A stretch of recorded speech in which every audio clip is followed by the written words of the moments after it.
Bonjour, aujourd'hui on va voir une chose étonnante, c'est qu'un déterminant, ça peut nous apprendre à compter.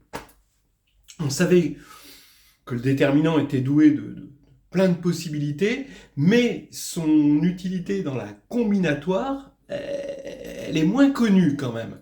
Là, voilà un exemple où déterminant et combinatoire des graphes, vont faire bon ménage. Bien. Donc, regardez, on veut connecter n points de façon minimale, sans faire de cycle. Bon, voilà, n points. Tout de suite un exemple, n égale 3, 1, 2, 3. Donc les points sont étiquetés, hein, c'est des sommets. Et ici, voilà, donc, vous voyez, si j'en mets qu'un, ben, ils ne seront pas tous connectés. Si j'en mets 3, ben, ils vont faire des cycles. Donc il y a un nombre minimal 2 pour, ici, d'arêtes, ici, pour les connecter. Voilà. Et il y a 3 façons, ici, voilà. Et je note que pour n égale 3, j'ai 3 façons. Maintenant, pour n égale 4, pareil, je vois que pour les connecter tous, il me faut au moins 3 arêtes, mais si je mets une quatrième arête, alors je vais créer des cycles. D'accord? Bon. Maintenant, le nombre de façons, donc il me faut 3 arêtes, hein, et le nombre de façons de connecter tout ça, eh bien, on en trouve 16 que vous avez dessinées ici. Voilà. Alors bon, je ne les ai pas numérotés, mais 1, 2, 3, 4, hein, c'est des sommets, ils sont étiquetés. Évidemment, hein, vous voyez bien, au niveau graphe, ce graphe, c'est le même graphe que celui-ci, mais à étiquette près, c'est différent. Alors, ces objets s'appellent des arbres, c'est-à-dire ce sont des graphes connexes et sans cycle, voilà. Et on veut finalement compter le nombre d'arbres étiquetés, c'est-à-dire que pour moi, ces deux arbres sont pas les mêmes parce que c'est pas les mêmes étiquettes. Hein, les étiquettes, c'est les noms qu'on met au sommet. Et on veut compter le nombre d'arbres étiquetés en fonction de n. Alors, on va admettre des petites choses, hein, c'est du menu fretin ça. Hein.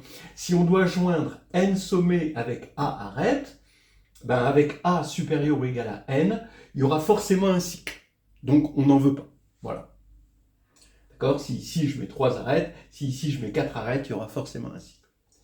Si le nombre d'arêtes est strictement inférieur à n-1, alors cette fois-ci, il y aura forcément des composantes connexes. Ici, vous voyez pour 3, hein, donc là, on est dans ce cas-là, où on crée un cycle. Et si A est strictement inférieur à n-1, donc pour n égale 4, et je vais mettre 2 arêtes, il y aura des composantes connexes. Voilà. Alors maintenant, troisièmement, bon, on imagine bien que si A est égal pile à n-1, le fait que le graphe soit connexe est équivalent à dire qu'il est sans cycle. C'est-à-dire qu'on a utilisé exactement le bon nombre d'arêtes, on a pile le bon nombre d'arêtes, mais on n'en a pas plus pour créer des cycles. D'accord? C'est du luxe, hein, le cycle, hein, pour la connexion. Donc, c'est ce qu'on va appeler un arbre. Donc, on l'a dit, un arbre, c'est un graphe connexe sans cycle. Voilà. Alors, maintenant, pour calculer ce nombre en fonction de n, qu'on peut faire parfaitement avec la combinatoire, avec une combinatoire complètement, voilà, on pourrait le faire avec des outils de récurrence, hein, vraiment de terminal. Mais là, ce qui est intéressant, c'est de voir comment le déterminant peut nous aider à faire ça. Et on va même avoir un théorème beaucoup plus général qui utilise le déterminant. Regardez, si G est un graphe simple, donc je prends ce graphe-là, c'est celui qui est en noir. Ne vous occupez pas des arêtes en rouge pour l'instant. Donc G est donné par des sommets. Alors là, les sommets sont étiquetés de 1 à 8. Et A, les arêtes sont en noir. Ce qu'on appelle un arbre couvrant, c'est un sous-graphe de G avec le même ensemble de sommets, mais des arêtes incluses A', l'ensemble des arêtes est inclus dans A, et on veut que ce soit un arbre. D'accord? Donc ici, vous voyez, j'ai pris dans le graphe qui est avec les arêtes noires, je dois connecter tous les sommets, donc tous les sommets doivent être connectés, sans créer de cycle. D'accord? Voilà. Vous imaginez ce que ça signifie. Ça veut dire que quand on veut créer un réseau, on veut optimiser les arêtes, d'accord, du réseau pour pouvoir connecter tout le monde. Bon, c'est logique, c'est un problème extrêmement naturel. Bien. Donc ici, vous voyez, j'ai connecté 1, 3, 2, mais là, j'ai pas fait de... Ici, j'ai pas mis d'arête rouge, hein, parce que sinon, ça créerait un cycle. Là, 3 va vers 4, 6, 5, mais là, évidemment, je veux pas créer de cycle, ici. Voilà. Et ici, il faut encore connecter jusqu'à 8, hein, 7 et 8. D'accord, on va jusqu'au bout.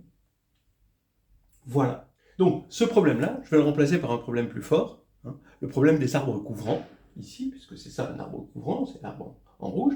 Je vais compter pour n'importe quel graphe le nombre d'arbres couvrants du graphe.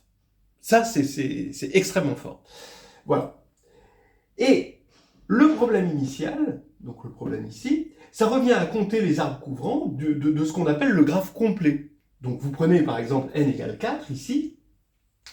Donc vous avez ici un graphe complet, voilà, où on prend toutes les arêtes possibles. Donc il y a toujours 2 parmi n arêtes, il y a n sommets et 2 parmi n arêtes. Et on veut les graphes couvrants de ce graphe complet. Voilà. C'est exactement ça. Voilà. Donc, si j'ai la solution pour le graphe quelconque, je vais prendre pour G le graphe complet, et je vais compter le nombre d'arbres couvrant le graphe complet, ben forcément, ce sera le nombre d'arbres à n éléments, puisqu'il est complet. Voilà tout le programme, et maintenant, ce qu'on va découvrir, c'est comment le déterminant va faire son entrée en scène dans cette histoire. Alors, je vais appeler C la matrice d'adjacence du graphe. Alors, orienté, on va voir comment. Donc, vous voyez, par exemple, je vais prendre le graphe complet à 4 éléments. D'accord ? En ligne, ici, chaque ligne va être indexée par un des sommets du graphe 1, 2, 3, 4. Donc, je vais mettre 1, 2, 3, 4. Et les colonnes sont indexées par les arêtes. Donc là, j'ai A, B, C, D. Donc, et puis E, là, cette diagonale, et F, cette diagonale-là. Donc, en fait, bon, si je devais regarder le graphe non orienté, ça veut dire que A, eh ben, ça va relier 1 à 2, donc ici, je mets des zéros ailleurs. B, ça va relier 2 à 3, bon, etc., etc. E va relier 1 à 3, F va relier 2 à 4. Mais maintenant, bon, je vais orienter le graphe. C'est-à-dire que je vais mettre ici des petites flèches, je vais décider d'une orientation de chaque arête. Par exemple, je peux décider de mettre 1 vers 2 et 3 vers 2, et je vais orienter toutes les arêtes. Ce qui va faire que ici, je vais avoir des signes. C'est-à-dire que A, par exemple, 1 est une source et 2 c'est un but. Donc ici, je vais mettre moins. Les sources, donc c'est là où la flèche disparaît, et le but, c'est là où la flèche apparaît. Donc je mets un moins là et un plus là, d'accord ? Ici, je vais mettre donc un plus B, il va y avoir un plus pour 2 et un moins pour 3, voilà. Et puis après, bon, bah, je continue, je fais mon choix, je choisis un moins et un plus, par exemple plus ici, moins, plus, je l'oriente comme je veux. Voilà, mais je l'oriente quand même. Hein. Donc il va y avoir sur chaque colonne de votre graphe, il y aura toujours n-2 zéros, bon, voilà, puisque une arête concerne finalement que 2 sommets, et il va y avoir un unique 1 et un unique moins 1, qui correspondent évidemment respectivement au but et à la source de l'arête. Voilà. Bon, donc, voilà pour la matrice d'adjacence du graphe orienté, et on va appeler B. Donc on a C qui appartient à M de S, A de Z. Donc les coefficients, c'est dans Z. S, bien c'est les sommets, hein, c'est les lignes, et A, c'est les arêtes. Et on va pouvoir construire une matrice carrée maintenant, parce que voilà, c'est C fois C transposé. Et là, évidemment, ce sera une matrice carrée dont les lignes et les colonnes sont indexées par les sommets. Hein, parce qu'on a fait C fois C transposé, donc on est dans M de S, S. Ok. Alors, voilà le théorème extraordinaire, d'accord, qu'on va démontrer. J'appelle MII pour I dans S, le II cofacteur de BG, c'est-à-dire, vous avez votre matrice B, vous éliminez la colonne I et la ligne I, il vous reste une matrice n-1, n-1, d'accord? N, je vous rappelle, c'est le nombre de sommets. Et maintenant, vous allez calculer le déterminant de cette matrice. Et MII, non seulement il ne dépend pas de I, mais il calcule le nombre d'arbres couvrants de G. Voilà.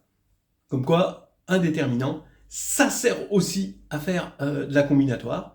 Et c'est ce qu'on va prouver tout de suite devant vos yeux ébahis. Parce que là, c'est quand même quelque chose d'extraordinaire. On y va. On rappelle d'abord la formule de Binet-Cauchy. La formule de Binet-Cauchy, c'est celle qui généralise pour des matrices rectangulaires qui s'assemblent bien, le fait que det de AB égale det de A fois det de B.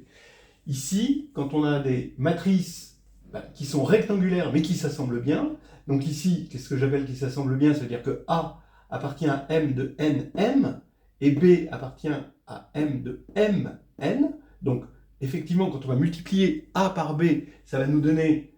D'abord, c'est multipliable, et ensuite, ça va nous donner une matrice carrée, de taille n.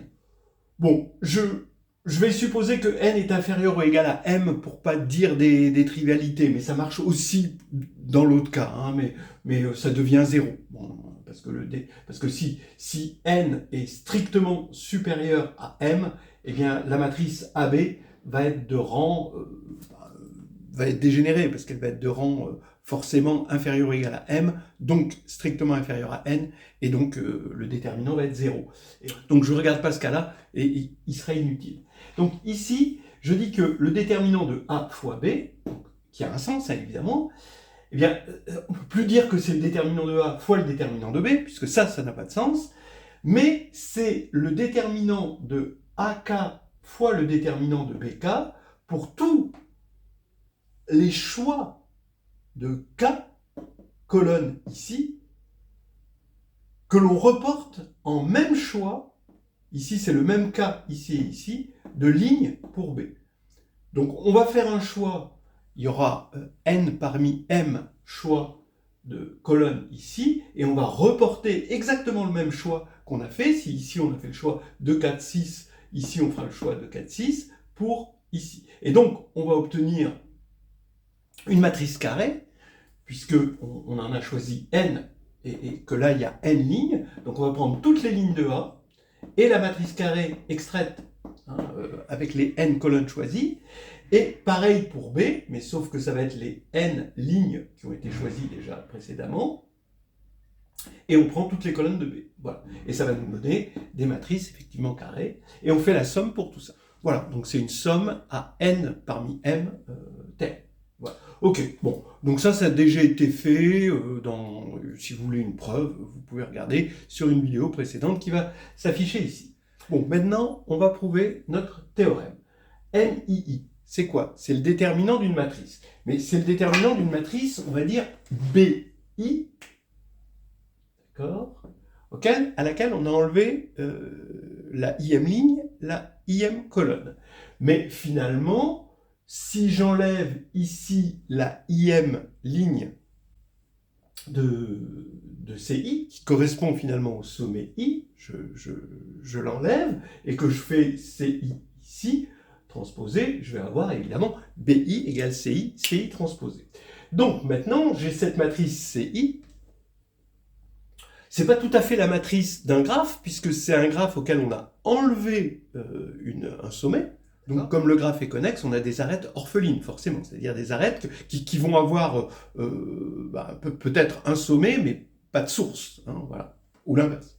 Et donc, MII, c'est le déterminant de BI. Donc, ça va être la somme. Je vais faire un choix, puisqu'il y a n-1 ligne maintenant. Hein, je vais faire un choix de n-1 arête, bien sûr, dans mon graphe, ici. Hein, faut se concentrer sur ce graphe-là. Il faut imaginer qu'on a enlevé, je ne sais pas moi, 7 par exemple, hein, I égale 7.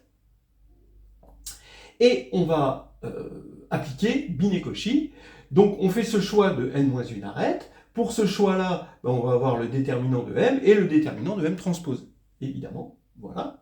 Ce qui nous fait une somme pour tous les choix de n-1 arêtes qu'on a ici. Donc ici, n-1, n, c'est 8. Hein, donc n-1, il faut choisir 7 arêtes parmi les arêtes noires. Attention, hein, les arêtes noires.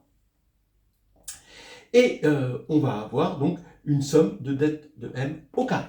Et maintenant, regardez, pourquoi le déterminant nous permet de compter, c'est que si le choix des arêtes, ici, finalement, le choix des arêtes, ça va être le choix de n-1, donc ici 7 arêtes.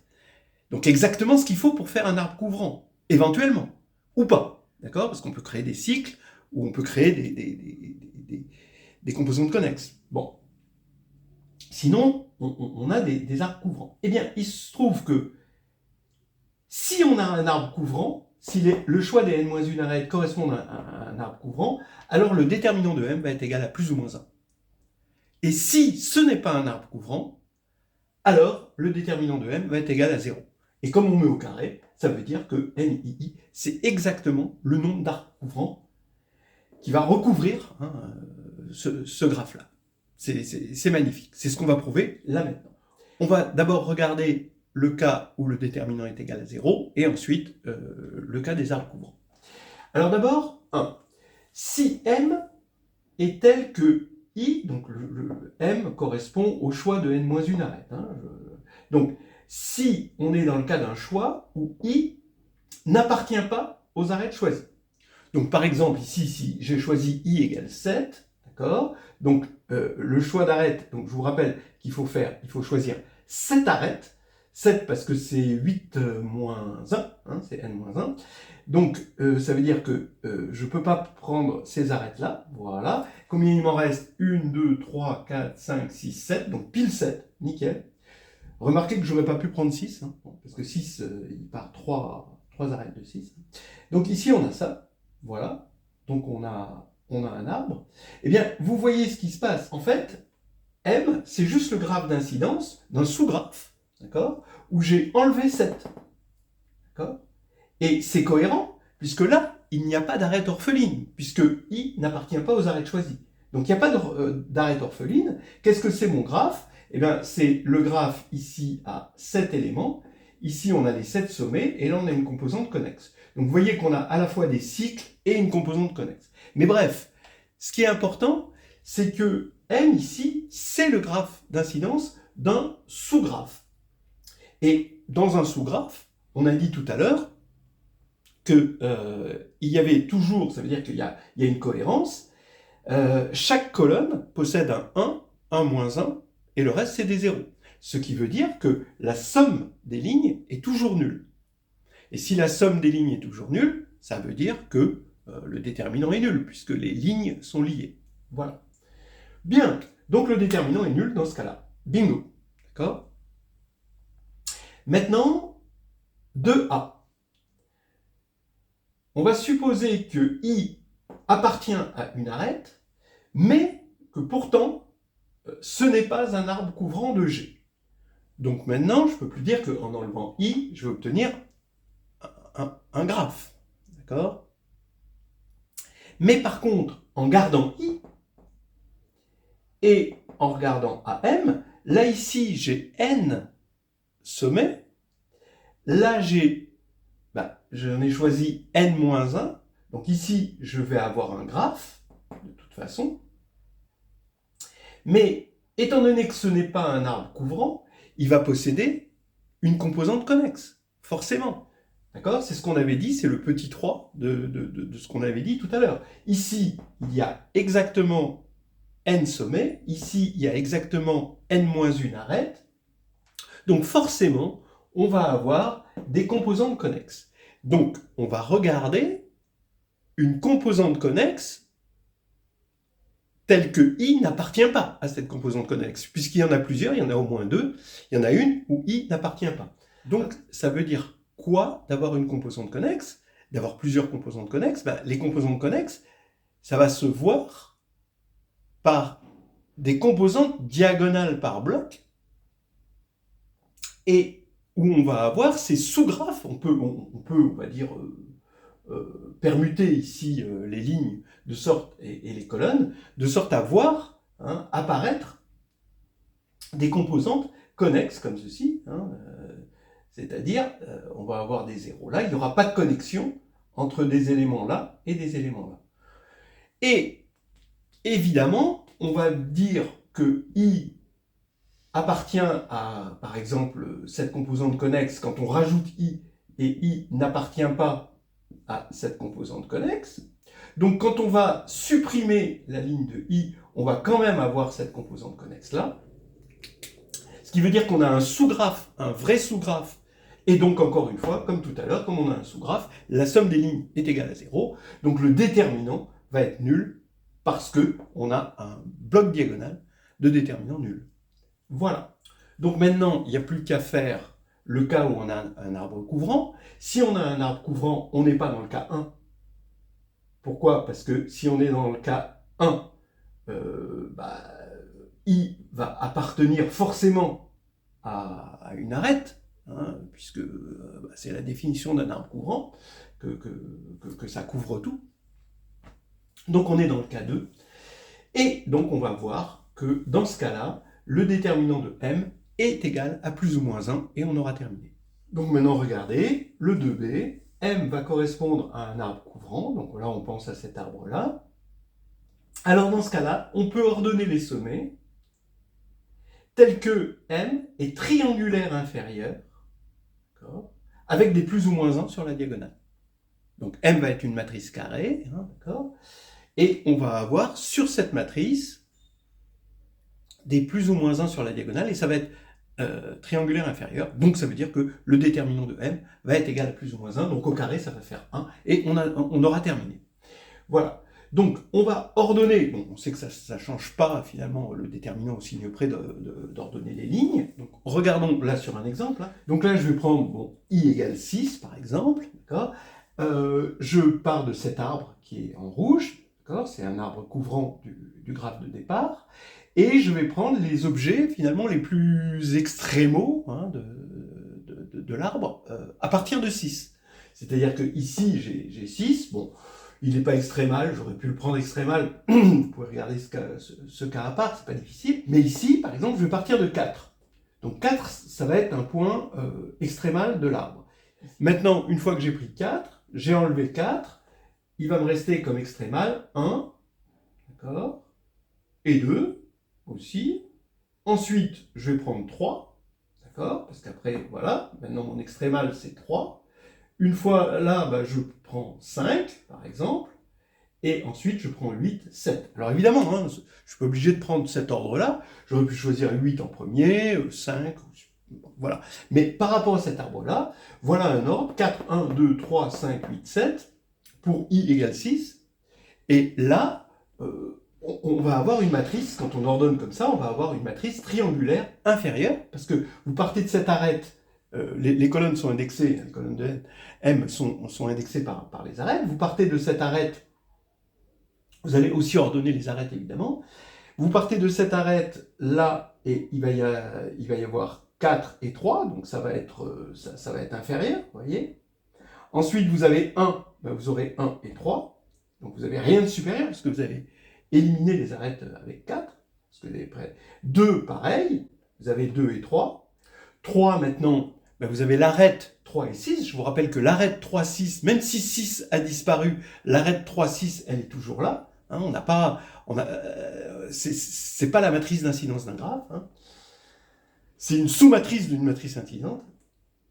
Ensuite, vous virez 5, vous virez 8 et vous virez 7. Attention, hein, j'aurais pas pu virer 7 d'abord et 8 après, hein, sinon ça n'aurait pas été. Mais là, comme ça, vous avez une matrice triangulaire inférieure, et à chaque fois, vous avez des 1 et des moins 1 sur la diagonale. Donc c'est terminé, on a prouvé, voilà, maintenant on a prouvé ce théorème magnifique, où on a vu que le déterminant nous montrait comment compter des choses, voilà, et on va tout de suite appliquer ça au comptage du nombre de façons de connecter sans faire de cycle n points. Donc on va voir la puissance de ce théorème à la facilité d'obtenir des corollaires, et ça c'est la formule de Cayley. Donc il y a n puissance n-2 façons de connecter n points sans faire de cycle. Donc on retrouve cette formule. Si on prend n égale 3, ça fait 3 puissance 1, ça fait les 3 graphes qu'on avait trouvés au début. Si on prend n égale 4, ça fait 4 au carré, ça fait les 16 graphes. Si on prenait 5, ben, essayez de trouver 125 graphes. Et là maintenant, on va le faire, ben, c'est vraiment une partie de plaisir. On part donc de notre graphe complet, on avait dit qu'il fallait partir du graphe complet. On va regarder la matrice B associée au graphe complet. Donc on va faire la matrice d'incidence C fois sa transposée. Alors quand on va regarder LI, qu'est-ce qu'on va avoir pour LI? Ben, on va avoir, donc ici, d'accord, c'est la IM ligne de notre matrice C. Ici, on va avoir que des zéros pour les arêtes. Hein, chaque colonne ici, chaque composante, c'est l'appartenance de I à une arête. Donc il va y avoir, de I, il va y avoir n-1 arête, donc n-1 fois, plus ou moins 1. Et le reste, c'est des zéros. Donc LI, LI, le produit scalaire, ça va être n-1, forcément. C'est une somme de plus ou moins 1 au carré, et où il y a n-1 fois, plus ou moins 1, qui correspond aux arêtes qui touchent I. Bien, dans le graphe complet. Maintenant, LI, LJ, le produit scalaire LI, LJ, eh bien, quand on a deux lignes, où est-ce qu'il va y avoir des non-zéros communs? Donc, quand on va sommer dans le produit scalaire, on va avoir que des zéros, il va y avoir un non-zéro commun dès qu'il y a une arête qui contient à la fois I et J, mais il n'y en a qu'une seule. Et à ce moment-là, il va y avoir soit I qui va porter le 1 et J le moins 1, ou l'inverse. Mais le produit, de toute façon, ça va être moins 1. Donc ici, le produit, ça fait moins 1. Quand on va regarder la matrice qui est constituée de tous ces produits scalaires-là, que j'ai appelé B, eh bien, je vais avoir des n-1 sur la diagonale et des moins 1 partout ailleurs. Donc maintenant, NII, qu'est-ce que c'est? C'est le déterminant. Donc, vous voyez bien ici, je prends un I quelconque. J'enlève ici la IM ligne, la IM colonne, ça va me faire le même genre de matrice, sauf qu'elle est réduite, elle est de taille n-1. D'accord? Et il faut faire ce déterminant, d'accord, d'une matrice de taille n-1. Donc je prends la matrice J de taille n-1 avec que des 1, et je remarque que ce déterminant, c'est n fois l'identité de taille n-1 moins J. Donc ça fait le polynôme caractéristique de J appliqué en n.